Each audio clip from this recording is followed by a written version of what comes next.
South Africa is turning into a violent society. This is the concern of Gauteng's acting Premier Panyaza Lesufi. He visited survivors of the Melville shooting, which took place on New Year's Eve earlier. Lesufi also gave an update on their recovery. Of the 11 patients that came here, we are remaining with 4. Of the 4, one is going to be discharged today. We'll remain with 3. And we have visited all of them, and it is quite clear that this matter is still bringing some trauma to all of them, and the department has committed itself that is going to provide all the relevant support that is needed. Of the 4 patients that are here, 1 is very critical. I think that's the one that is in ICU. We saw him.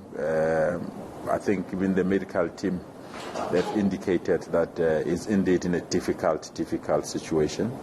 The bullet went through his head, and the doctors are trying everything within their powers to ensure that they save him. We are quite convinced that the medical conditions are indeed proper, and we remain hopeful that we'll get all the relevant support that is needed. The remaining 3 patients, I think the one, as I said, is going to be discharged today.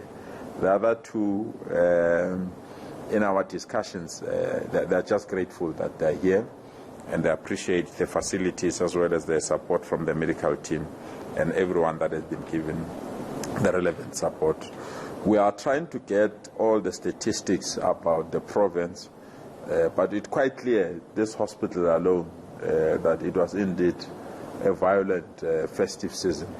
The number of activities that were registered here is an indication that we have serious situation, and we need to confront it as society.